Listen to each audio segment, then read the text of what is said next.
Welcome to big bang. This is Satish. ఏపీలో ప్రభుత్వం మారడంతో రాజధాని అమరావతిలో కదలిక వచ్చింది. 2014-19 మధ్య ఉన్న టీడీపీ ప్రభుత్వం అమరావతిని రాజధానిగా ప్రకటించింది. అలాగే సిఆర్డీఏను ఏర్పాటు చేసింది. అయితే వైసీపీ అధికారంలోకి రావడంతో 3 రాజధానుల అంశం తెరపైకి వచ్చింది. మధ్యలో కొన్ని పరిణామాలతో ఏమీ తేలకుండా సుప్రీంకోర్టులో ఉంది. మళ్లీ టీడీపీ అధికారంలోకి రావడంతో రాజధాని అమరావతిలో కదలిక వచ్చింది. 3 రాజధానులు ముగిసిన అధ్యయనం అని చిట్చాట్లో నారా లోకేష్ వ్యాఖ్యలు కూడా చేశారు. దానికి తగ్గట్టుగానే అమరావతిలో నిలిచిపోయిన పనులను పూర్తి చేయాలంటూ ప్రభుత్వం నుంచి అధికారులకు ఆదేశాలు అందాయి. దీంతో సీఎస్ నీరబ్ కుమార్ ప్రసాద్ అమరావతిలో ఆకస్మిక పర్యటన చేశారు. రాజధాని ప్రాంతంలో ఆగిపోయిన నిర్మాణ పనులను పరిశీలించారు. ముఖ్యమంత్రిగా చంద్రబాబు నాయుడు ప్రమాణ స్వీకారం చేసేలోపు రాజధానిలో పరిశుభ్రత పనులు పూర్తి చేస్తామన్నారు. ఇక రాజధాని అమరావతిలో కదలిక వచ్చినట్లయినా దీనికి సంబంధించి బిగ్ బ్యాంగ్ డిబేట్లో మాట్లాడబోతున్నాం. చర్చలో పాల్గొంటున్నారు తెలుగుదేశం పార్టీ నుంచి ఆ పార్టీ అధికార ప్రతినిధి శ్రీనివాస్ చౌదరి గారు, అలాగే వైఎస్ఆర్ కాంగ్రెస్ పార్టీ నుంచి ఆ పార్టీ అధికార ప్రతినిధి మాదిరెడ్డి శ్రీనివాస్ గారు, ఇక భారతీయ జనతా పార్టీ నుంచి ఆ పార్టీ అధికార ప్రతినిధి సుభాష్ ఆనంద్ గారు విశాఖ నుంచి లైవ్లో పాల్గొంటున్నారు. డిబేట్లోకి వెళ్లే ముందు నిన్న సీఎస్ నీరబ్ కుమార్ ప్రసాద్ 10 టీవీతో ప్రత్యేకంగా మాట్లాడారు. ఆయన ఏమన్నారు ఒకసారి చూద్దాం. దాన్ని పూర్తి స్థాయిలో అభివృద్ధి చేయడానికి కార్యాచరణ ప్రణాళిక మొదలైంది. ప్రభుత్వ ప్రధాన కార్యదర్శి గారు శంకుస్థాపన చేసినటువంటి ప్రాంతానికి వచ్చారు. మనతో సార్ ఉన్నారు. సార్ ఏం చేయబోతున్నారు సార్? అమరావతి రాజధాని ఎలాంటి అభివృద్ధి కార్యక్రమాలు స్టార్ట్ కాబోతుంది? ఇప్పుడు ముందుగా సీఎం గారు ఇన్స్ట్రక్షన్స్ ప్రకారంగా వీఆర్ టేకింగ్ అప్ జంగల్ క్లియరెన్స్ ముందుగా చేసి 25 లొకేషన్స్లో జంగల్ క్లియరెన్స్ చేస్తున్నాము. అట్లాగే శుభ్రంగా చేస్తున్నాము. సెకండ్, ఇప్పుడు ఇది ఒకటి లొకేషన్, ఈ శంకుస్థాపన చేసిన స్థానము. తర్వాత 25 ఇట్లా లొకేషన్స్ తీసుకున్నాము.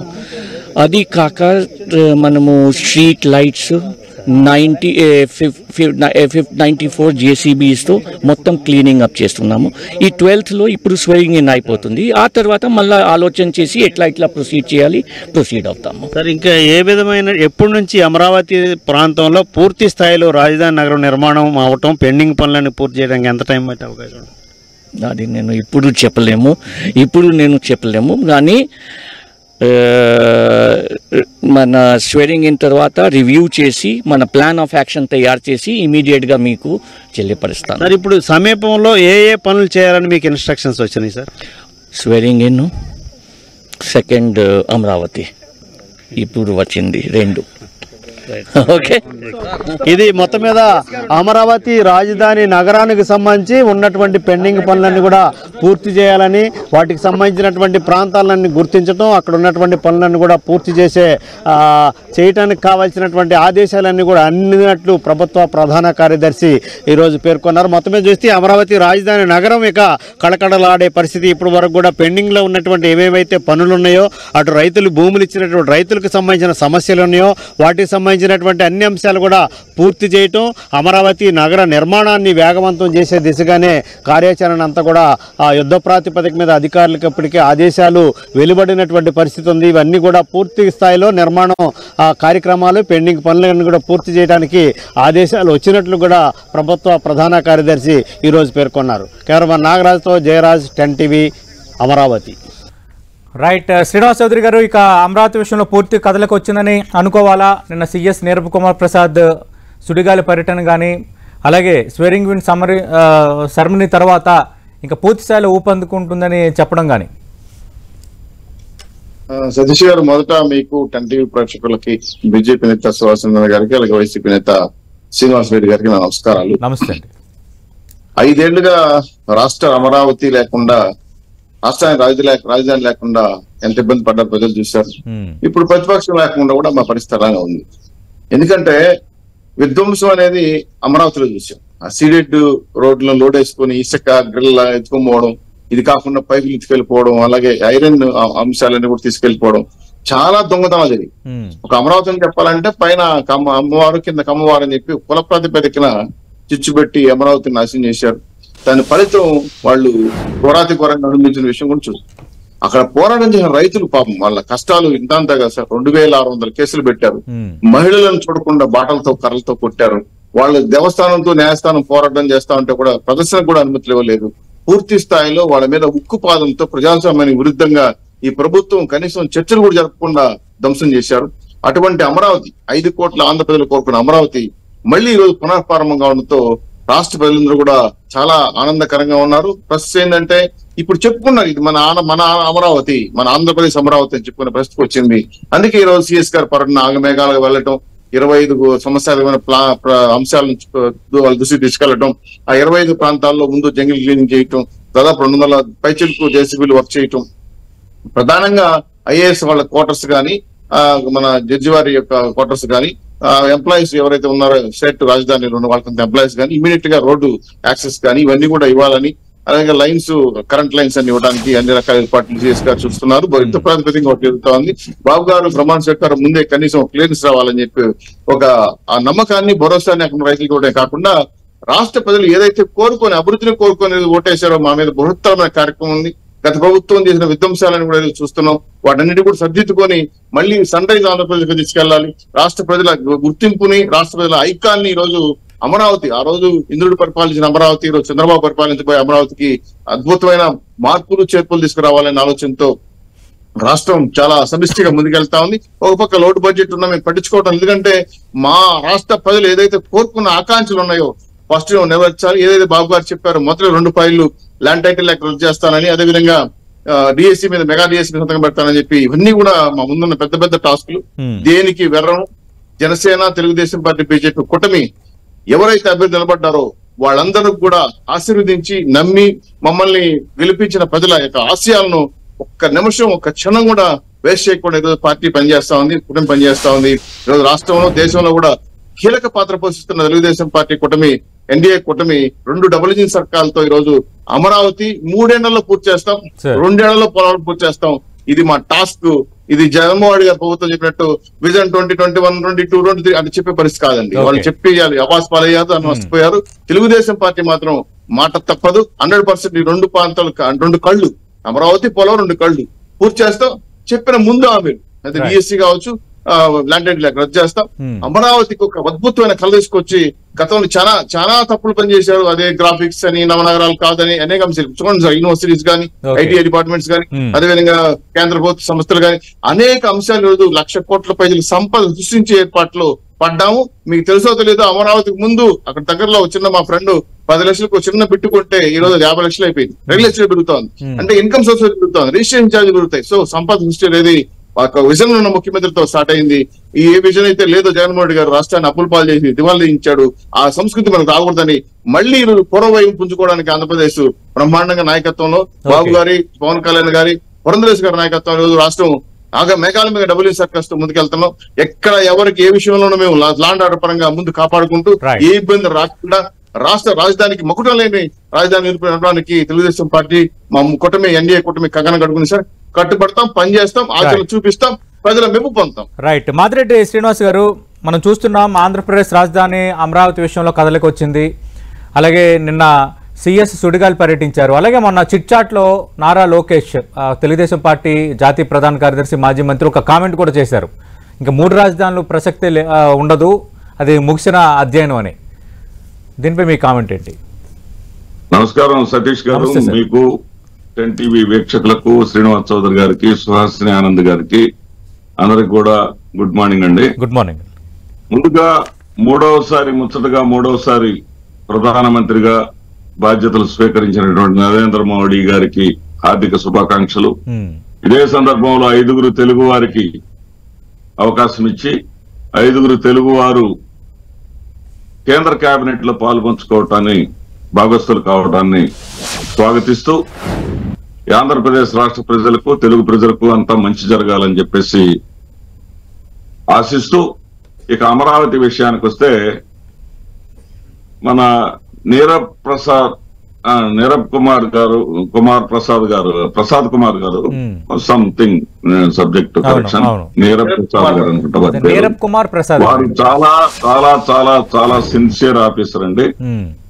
మా ప్రభుత్వంలో కూడా చక్కటి సేవలు అందించాడు. చాలా సిన్సియర్ ఆఫీసర్, సిన్సియర్ అధికారి. ఇక్కడ సరే ఆయన ఏదో చెప్తారు, మన మిత్రులు శ్రీనివాస్ చౌదరి గారు ఏదో చెప్తారు, కానీ ఇక్కడ నిన్న జరిగింది ప్రజా తీర్పు కానే కాదు. ఆంధ్రప్రదేశ్ లో ప్రజలందరిలో ఉన్నటువంటి అభిప్రాయం ఇది. ఎన్టీఆర్ ని గద్దెదించేసినప్పుడు ఏ అభిప్రాయం అయితే ఈ రాష్ట్ర ప్రజల్లో ఉందో అదే అభిప్రాయం ఇప్పుడు ఉంది. అది ట్యాంపరింగ్ జరిగిందా లేకపోతే ఈవీఎంలు ఎక్స్చేంజ్ చేశారా అనేటటువంటి ఆందోళనలో ఈ మహిళల రోదనలో చూస్తే అర్థమవుతుంది. దీని నుంచి డైవర్ట్ చేయడానికే శ్రీకాకుళం నుంచి చిత్తూరు దాకా కూడా దాడులు చేస్తా ఉన్నారు. నిన్న సిఎస్ గారు వచ్చిన సందర్భంలో కూడా ఏదైతే సెంటు స్థలం పంపిణీ చేశారో అక్కడ వేసినటువంటి శిలా ఫలకాన్ని ప్లస్ మోడల్ హౌస్ ని కృష్ణాయపాలెంలో ధ్వంసం చేశారు. ఆ ధ్వంసం చేసింది గుర్తు తెలియని వ్యక్తులు అని చెప్పేసి ఈ రోజు పేపర్లలో వచ్చింది. గుర్తు తెలియని వ్యక్తులేంటి వీళ్ళు మమ్మల్ని ధ్వంస పాలన అన్నారు, అరాచక పాలన అన్నారు. వీళ్ళు దాని మీదే దృష్టి పెట్టారు. ఇక రాజధాని అంశానికి వస్తే రాజధాని ఏదైతే రైతులకు మా ప్రభుత్వానికి మధ్య ఒక పోరాటం లాగా జరిగింది. హైకోర్టు రైతుల పక్షాన్ని నిలిచింది. రాజధాని ఇక్కడ కదిలించడానికి వీల్లేదు, ఇక్కడే కొనసాగాలి రాజధాని అని చెప్పి చెప్పడం జరిగింది. దాని మీద మరి గత ప్రభుత్వం సుప్రీంకోర్టుకు వెళ్ళింది. సుప్రీంకోర్టుకు వెళ్ళిన తర్వాత మరి ఆటోమేటిక్ గా ప్రభుత్వం మారింది కాబట్టి ఇక్కడ ఆంధ్రప్రదేశ్ ప్రభుత్వం సుప్రీంకోర్టుకు వెళ్ళింది. జగన్మోహన్ రెడ్డి కాదు, ఆంధ్రప్రదేశ్ ప్రభుత్వం కాబట్టి ప్రభుత్వ అధినేతగా ఉన్నటువంటి చంద్రబాబు నాయుడు గారు ఆటోమేటిక్ గా దాన్ని ఉపసంహరించుకుంటాడు. ఉపసంహరించుకున్నప్పటికీ కూడా ఇక్కడ జరగాల్సినటువంటి పనులు ఏదైతే ఉన్నాయో మన వాస్తవాల్లోకి వెళితే సతీష్ గారు, చంద్రబాబు నాయుడు గారు ఎంతో ఆకాంక్ష పడ్డారు, ఆరాట పడ్డారు, తపన పడ్డారు. అందుట్లో ఏ విధమైనటువంటి సందేహం లేదు. కానీ ఆయన ఆ హైకోర్టు భవనము, అసెంబ్లీ భవనాలు కాకుండా ఐఏఎస్ అధికారులకు వీళ్ళకి సంబంధించి ఒక 4 అపార్ట్మెంట్లు మాత్రమే కట్టగలిగింది వాస్తవం. కనీసం తన కరకట్ట మీద తన ఇంటికి కూడా డబుల్ లైన్ వేసుకోలేనటువంటి దయనీయ పరిస్థితులు ఉన్నది నిజం. నిధుల లేమి ఉన్నది నిజం.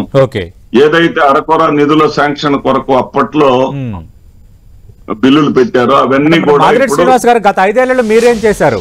అది లెజిస్లేటివ్ క్యాపిటల్ మేము అన్ని ప్రాంతాల అభివృద్ధి కోసం మేము కష్టపడ్డాం, కానీ అమరావతి అభివృద్ధికి మేము వ్యతిరేకులం కాదు.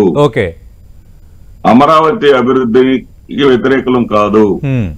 ఇక్కడ మన రాజుల కాలం కాదండి రాజధానులు నిర్మించడానికి. రాజుల సొమ్ము రాళ్లపాలు అని చెప్పేసి గతంలో ఉండేది చరిత్రలో. అంటే మాదిరెడ్డి శ్రీనివాస్ గారు ఇప్పటికే అదే స్టాండ్ మీద ఉన్నారా? వైఎస్ఆర్ కాంగ్రెస్ పార్టీని దెబ్బతీసిన అంశాల్లో, వైఎస్ఆర్ కాంగ్రెస్ పార్టీ కొంపముంచిన అంశాల్లో 3 రాజధానుల అంశం కూడా ఒక్కటని ఎక్కువ మంది మాట్లాడుతున్నారు. మీ నేతలు కూడా ఆఫ్ ది రికార్డ్ గా అదొక గందరగోళం గురి చేసింది. చివరికి సుప్రీంకోర్టులోకి వెళ్ళి ఏమీ తేలలేదని. ఇప్పుడు అమరావతి రాజధాని అంశంలో కొత్త ప్రభుత్వం వచ్చింది, కథలకు కనిపిస్తోంది. మీరు ఇంకా 3 రాజధానులకే కట్టుబడి ఉన్నట్టుగా భావించాలా? మీరు అదే స్టాండ్ మీద ఉంటారు? 3 రాజధానుల ప్రాధాన్యతతోనే ఎన్నికలకు వెళ్ళిన మాట నిజం. దానికి ప్రజలు వ్యతిరేకంగా తీర్పునిచ్చారు. మమ్మల్ని కాదు అన్నారు. ప్రజా తీర్పును గౌరవించాల్సిందే. నేను అనుకుంటున్నా ఈ 3 రాజధానుల నిర్ణయం పైన మళ్ళీ సమీక్షించుకుంటారా? దాని ఇంపాక్ట్ మీకేమీ గొప్పగా ఏమీ చూపించలేదు.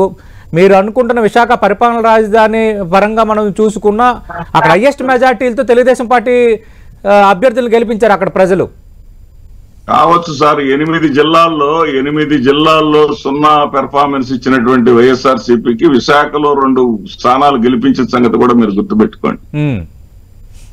నేనేమంటున్నానంటే ఇది అసలు ఇది ఎలక్షనే కాదండి, ఇది ట్యాంపరింగ్ అంతే. ఇది ఎలక్షన్ కాదనేటటువంటి అభిప్రాయం ప్రజల్లో ఉంది. ఉదాహరణకు నరేంద్ర మోడీ గారి మీదే నీడలున్నాయి. అక్కడ పోలైన ఓట్లు 11 లక్షలు అయితే 12,87,000 ఓట్లు లెక్కిచ్చారు. 1,87,000 ఓట్లు 1,52,000 మెజారిటీ ఆయనకు వచ్చిన మెజారిటీ. అట్లాగే లోకేష్ గారు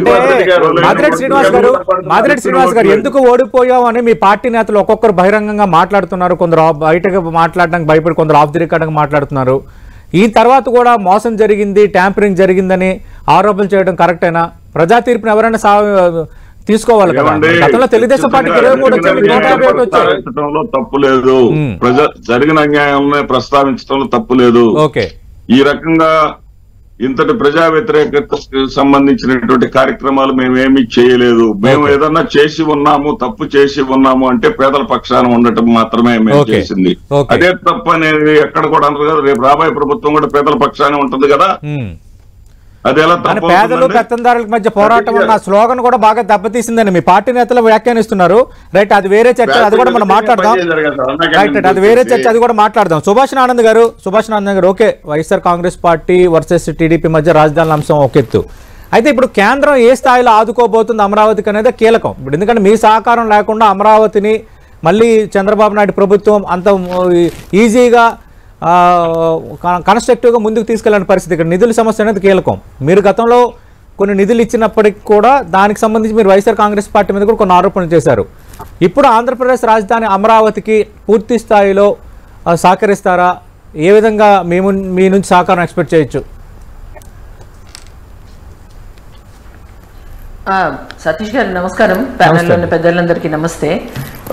ఎప్పుడైతే ఇది 2016లోనే 15లోనే ఒక అమరావతి అనే డెసిషన్ అయిందో వెంటనే అప్పుడు ప్రధాని నరేంద్ర మోదీ గారు రావడం, ఇక్కడ శంకుస్థాపనకి అటెండ్ అవ్వడం, వెంటనే 2500 కోట్లు శాంక్షన్ చేయడం కూడా జరిగింది. అప్పుడు ఏంటంటే విభజన ఆంధ్రప్రదేశ్ తర్వాత ఒక్కొక్కటి మనము నెరవేర్చుకుంటూ పోలవరానికి సంబంధించి ముందుగా ఫస్ట్ దానిలోనే ముంపు మండలాలు 7 కూడా మన ఆంధ్రప్రదేశ్లో కలపడం, ఇలా ఎప్పుడైతే జాతీయ సంస్థగా పోలవరం ప్రాజెక్ట్ని డెవలప్ చేయాలి అన్న ఉద్దేశం ఉందో ఎక్కడా జాప్యం లేకుండా కేంద్ర ప్రభుత్వం పూర్తి స్థాయిలో చిత్తశుద్ధితో ఆంధ్రప్రదేశ్ పట్ల ఉంది. దానికి నిదర్శనం మళ్ళీ 2015లో ఎప్పుడైతే అమరావతిగా మనకి ఆంధ్రప్రదేశ్ క్యాపిటల్గా డిసైడ్ అయిందో వెంటనే ఈ ముందుగా మౌలిక వసతుల కోసం మినిమం ఒక అసెంబ్లీ, హైకోర్టు, సెక్రటేరియట్ దీనికోసం ఒక 1500 కోట్లు అండ్ డ్రైనేజ్ సిస్టమ్ కోసం ఒక 1000 కోట్లు ముందుగా మేము కేంద్రం శాంక్షన్ చేయడం జరిగింది. అంతేకాకుండా వరల్డ్ లోన్, మనకి అక్కడ అటవీ ప్రాంతం కన్వర్షన్కి, వీటన్నిటి కూడా పూర్తి స్థాయిలో చిత్తశుద్ధితో కేంద్ర ప్రభుత్వమే మధ్యవర్తిగా ఉండి ఇవన్నీ కూడా ఆంధ్రప్రదేశ్కి శాంక్షన్ చేసిన పరిస్థితి మనం చూసాం. అదే విధంగా మనకి మెల్లిమెల్లిగా ఒకటి డెవలప్ అవుతూ వస్తున్న తరుణంలో ఎప్పుడైతే 2019లో వేరే గవర్నమెంట్ వచ్చి మళ్ళీ ఇక 3 క్యాపిటల్స్ అన్న దానిలో ఒక కన్ఫ్యూజన్ క్రియేట్ చేసిందో అప్పుడు ఈ రీజనల్ గా ఉన్న కొన్ని ఈ డిఫరెన్స్ ఆఫ్ ఒపీనియన్స్ వల్ల అమరావతి అన్న ఒక క్యాపిటల్లో ఆ అభివృద్ధిలో మార్పులు చేర్పులు ఆగిపోవడం, ఆటంకాలు ఇవన్నీ ఈ స్టేట్ లో రాష్ట్రంలోనే క్రియేట్ అయిపోయాయి. దానికి పూర్తి బాధ్యత మనకి కేంద్రం ఎప్పుడైతే కేంద్రం చెప్పిందో ఖచ్చితంగా ఇక్కడ అమరావతి క్యాపిటల్ అని మొదటి నుంచి కూడా భారతీయ జనతా పార్టీ క్యాడర్ ఈ 10 సంవత్సరాల్లో కూడా మేము ఒకే మాట మీద ఉన్నాము. అదే మాట పైన మేము చెప్పడం కూడా జరిగింది. అంతేకాకుండా ఇది స్టేట్ లో ఏదైతే ఒక డెసిషన్ జరిగిందో రాష్ట్ర పరిధిలో ఉన్న అంశం కంప్లీట్ గా ఒకసారి డెసిషన్ అయింది, మళ్ళీ ఇది తీసుకునే అంశం కాదు అని కూడా మేము క్లియర్ కట్ గా చెప్పడం జరిగింది. ఈ విషయాలన్నింటినీ విని అటు ఈ వైసీపీ ప్రభుత్వానికి ఒక చిత్తశుద్ధి లేదు. ఒకటి మనం అనుకున్నది ఏంటి అంటే అభివృద్ధి వికేంద్రీకరణ తీర్పేమీ ఇవ్వలేదు. విశాఖపట్నం జిల్లాలో మాకు 2 అసెంబ్లీ స్థానాలు వచ్చాయని మాదిరి శ్రీనివాస్ గారు అంటున్నారు. ఒకటండి, కొన్ని వచ్చి ఉండొచ్చు.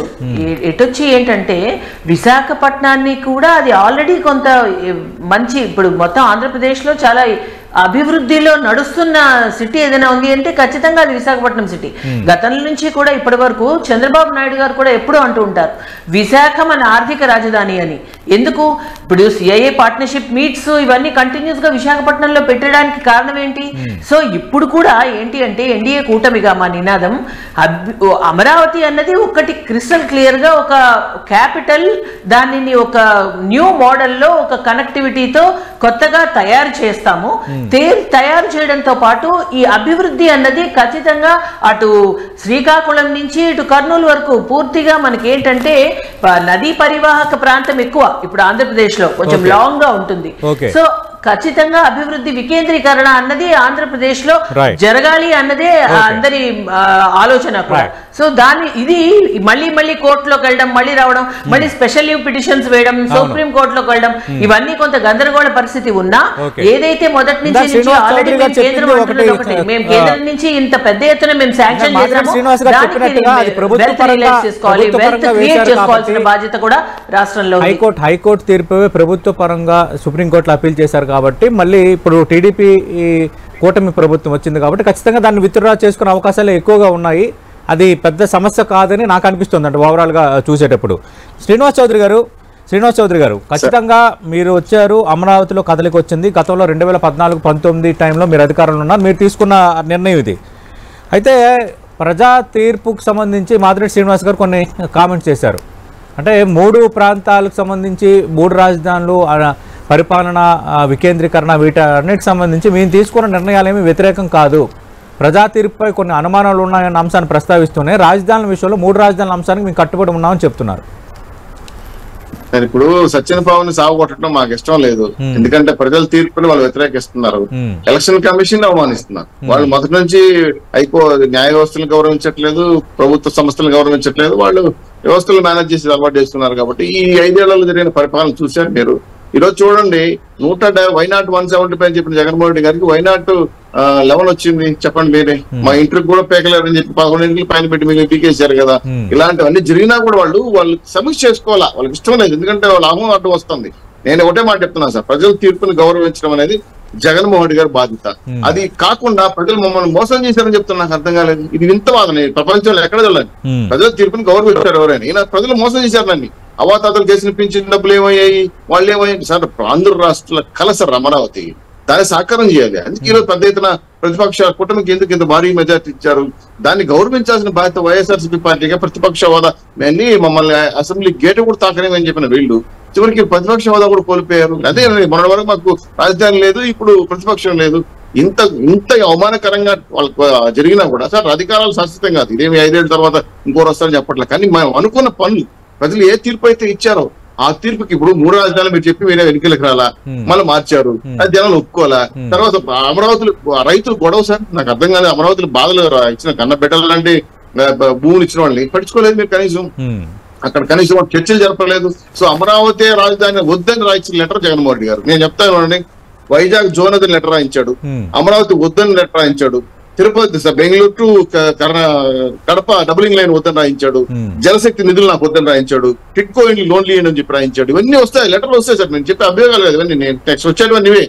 ఈయనే స్వయంకూర పాదం తీసుకొని ఇవన్నీ కిల్ చేయడానికి, చంపేయడానికి, అమరావతిని ముచ్చేయడానికి ఆయన లెటర్లు రాశాడు. ఇవన్నీ వస్తాయి, చూడండి. నేను చూపించి షో చేస్తుంది అందరిలో. ఎందుకంటే జగన్మోహన్ రెడ్డి గారు కావాలని అమరావతిని ఇది ఒక తెలుగుదేశం పార్టీ బ్రాండ్ అవుతుందనో బాబు గారి బ్రాండ్ అవుతుందో అనుకున్నాడు. కానీ ఆంధ్ర రాష్ట్ర ప్రజల కళ రాజధాని, అది ఒకరి బ్రాండ్ కాదు కదా, అది మీది నాది కూర్చొని అందరిదే రాజధాని.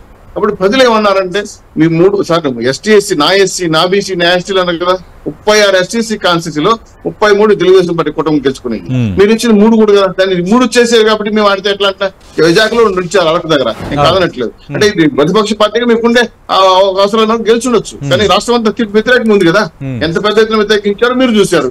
నాకు తెలిసి వైనాట్ 151 ఇస్తేనే ఓఎంఆ అనుకున్నాం, ఇది 164కి వెళ్ళింది. ప్రజలు అనుకుంటే ఆకాశంలో పెడతారు, వద్దంటే కింద నుంచి పెట్టేస్తారు కదా. అదేనా దీన్నన్నా మీరు సమీక్ష చేసుకోవాలి. మీ జగన్మోహన్ రెడ్డి గారు మీ పార్టీ నాయకులు కూర్చొని మీ వాళ్ళు అంటున్నారు కదా, మీరు చెప్పలేకపోతే నేను చెప్తున్నా. జగన్మోహన్ రెడ్డి గారు ఓడిపోవడానికి కారణం జగన్మోహన్ రెడ్డి గారే. ఇది ఏం చెప్పింది కదా, వాళ్ళ పార్టీ నాయకులే, వాళ్ళే వీడియోలు రిలీజ్ చేశారు. ఆడ ధనంజయ రెడ్డి, సజ్జల రామకృష్ణారెడ్డి, సజ్జల భార్గవ రెడ్డి, విజయసాయి రెడ్డి, ఇలాంటి రెడ్లు కొంతమంది పెట్టుకున్నాడు. ఆయన ఒక కారణాలు అన్నట్టుగా చాలా మంది బయట మాట్లాడుతున్నారు, ఆఫ్ ది రికార్డ్ గా మాట్లాడుతున్నారు. మాదిరెడ్డి శ్రీనివాస్ గారు కొందరు బయట మాట్లాడుతున్నారు అనేది వీడియోలు వచ్చినవే. ఎందుకంటే మనం చూసాం జక్కంపూడి రాజా ఎమ్మెల్యేతో పాటు చాలా మంది కొందరు మాట్లాడారు. అలాగే మాజీ మంత్రి కొట్టు సత్యనారాయణ చాలా వ్యాఖ్యలు గట్టి చేశారు. ఓకే, మాదిరెడ్డి శ్రీనివాస్ గారు ఏం చెప్తారు సార్? అంటే రాజధానికి సంబంధించి కథలకు వచ్చింది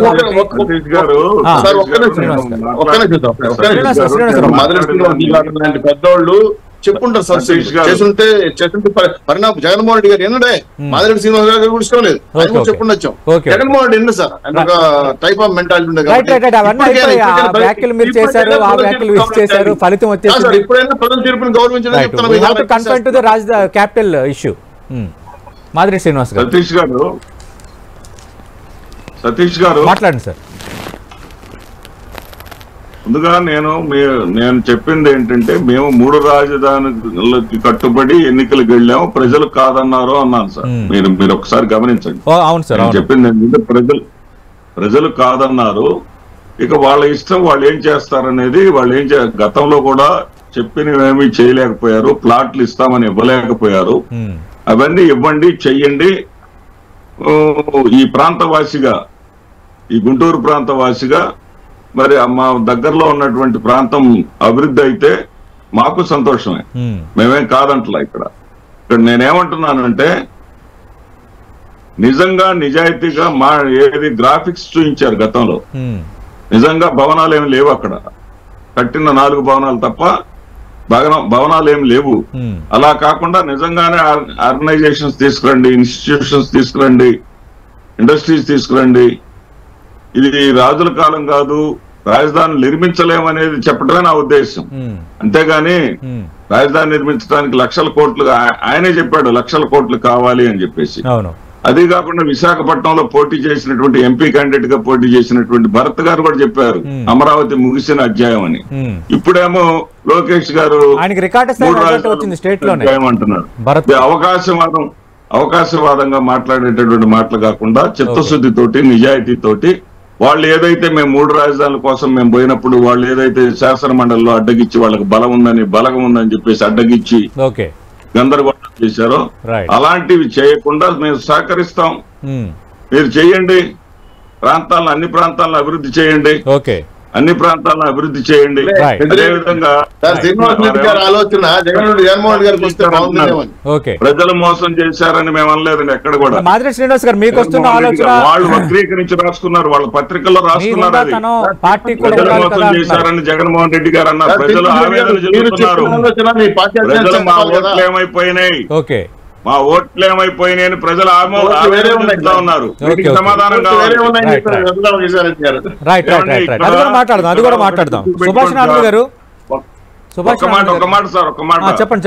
గుర్తు పెట్టుకోండి సార్. 151 లో మధ్యలో 5 ఎగిరిపోయి 11th మేము ఉన్నాం. ఇదే దురహంకారంతో ఈ శ్రీకాకుళం నుంచి చిత్తూరు దాకా జరుపుతున్నటువంటి దాడులు కానీ కంటిన్యూ అయితే 164 లో మధ్యలో 6 ఎగిరిపోతుంది వీళ్ళకి. అది గుర్తు పెట్టుకోవాలి. ఇది ప్రజాస్వామ్యం. ఈ దాడులు జోలి పోకూడదు. ఫలితాలు వచ్చేసాయి. ఇంకా ఈ తరహా తగాదాలు, గొడవలు కరెక్ట్ కాదు. అది ఇంకా మళ్ళీ వాతావరణాన్ని దెబ్బతీసాయి. ప్రజా తీర్పు చాలా క్లియర్ కట్ గా ఉన్నప్పుడు ఇంకా అంతా సామరస్యంగా వెళ్ళాలని అప్పీల్ చేస్తుంది. మీ ద్వారా ప్రజలకు భద్రత కావాలంటున్నాం. రైట్. సుభాషానంద్ గారు అంటే ఇప్పుడు రాజధాని అనేది కూడా అత్యంత కీలకమైంది. ఇప్పుడు ప్రత్యేక హోదా, అలాగే విభజన హామీలు, కేంద్రం నుంచి అందాల్సిన సాయం పైన అందరూ 1000 కళ్ళతో ఎదురు చూస్తున్నారు. అందుకు నిన్న చూసాము ఈ కేబినెట్ ప్రమాణ స్వీకారానికి ముందు చంద్రబాబు నాయుడు ఆయన చేసిన కొన్ని కామెంట్స్ కూడా మనం చూసాం. ఒక రాష్ట్ర ప్రయోజనాల ముఖ్యం, కేబినెట్ ఇన్ని కావాలని అడగటం లేదు, అది ప్రధాని మోదీ ఇష్టం అని. అంటే అంతగా ప్రియారిటైజ్డ్గా ఉంది ఇప్పుడు ఆంధ్రప్రదేశ్కి నిధులు రావటం అనేది. రాజధాని అనేది అత్యంత కీలకం కాబట్టి, it's heart of the capital కాబట్టి ఎలాంటి ప్యాకేజ్ ఎక్స్పెక్ట్ చేయొచ్చు? మీ సహకారం ఏ స్థాయిలో ఉండొచ్చు ఫైనల్గా? ఎప్పుడు కూడా ప్రత్యేక దృష్టితో కేంద్రం చూస్తోందండి. ఇప్పుడు కూడా ఎప్పుడైతే ఇంత పెద్ద ఎత్తున కూటమికి ప్రజలు మద్దతు తెలిపారో ఇమ్మీడియట్ గా 3కి కేబినెట్ స్థానం కల్పించడం అన్నది చాలా ముఖ్యమైన విషయం. అండ్ అది కాకుండా ఇక్కడ 3 క్యాపిటల్స్ అన్న పేరుతో ఉన్న ఒకటి కూడా కొంత కోల దోసేసి కొంత విధ్వంసకాండ ఎక్కడైతే జరిగిందో దానికోసం, అండ్ అది కాకుండా 3 అని పేరు చెప్పడం తప్పితే ఎక్కడ ఏది కూడా నిర్దిష్టమైన అభివృద్ధి జరగలేదు. అటు లిక్కరు, ల్యాండ్, శాండ్ అనుకుంటూ అండ్ ఎన్నో కారణాలు ఉన్నాయి. కొంత మనకి ఉద్యోగ స్కూళ్ల పట్ల వీళ్ళు తీసుకునే ఇప్పుడు కేంద్ర ప్రభుత్వం ఆల్రెడీ అంటే ఒకటి కేంద్ర ప్రభుత్వం నుంచి ఈ 10 సంవత్సరాలలో చాలా వరకు ఎక్కడ గ్యాప్ లేకుండా ఇక్కడ రీజనల్ గా రాష్ట్ర స్థాయిలో ఉన్న ప్రభుత్వం మారిందేమో కానీ కేంద్రం రాష్ట్రానికి ఇస్తున్న చేయూత ఎప్పుడూ ఆటంకం కలగలేదండి. ఈ 10 సంవత్సరాల్లో ఆల్రెడీ ఇప్పుడు 10 లక్షల కోట్ల ప్రాజెక్ట్స్ జరుగుతున్నాయి ఆంధ్రప్రదేశ్ లో. అక్కడ ఈ ప్రతి విషయంలోనూ అందులో జాతీయ సంస్థలు విశాఖపట్నం నుంచి అన్ని డిఆర్డిఓ వరకు ఐఐటి, ఐఐఎం, నాసిన్ ఏ జిల్లా కూడా చూసినా ఇప్పుడైనా సరే కాదనటం లేదు. ప్రస్తుతం ఆంధ్రప్రదేశ్ కున్న ఆర్థిక పరిస్థితి దృష్ట్యా ఖచ్చితంగా మీరు సహకారం అందించాల్సిందనేది ఇక్కడ కీలకమైన అంశం. ఆ సహకారాన్ని ఎక్స్పెక్ట్ చేయొచ్చని అడుగుతున్నా రాజధానికి సంబంధించి. 2500 కోట్లు కాదు, 1000 కోట్లు ఇస్తారో చెప్పానంటే సార్. కేంద్రము రాజధానికి కావాల్సిన అన్ని అవకాశాలు కేంద్ర ప్రభుత్వం సమకూరుస్తుందండి. ప్లస్ అదే కాదు, ఇక్కడ ఏంటంటే పూర్తిగా స్క్రాచ్ నుంచి స్టార్ట్ చేస్తున్న ఒక క్యాపిటల్ కాబట్టి దీనికి లోకల్ గా కూడా వెల్త్ జనరేట్ చేసుకోవాల్సిన అవసరం ఉంది అని కూటమిగా మొత్తం ముగ్గురు కూడా అనుకున్న విషయం ఇది.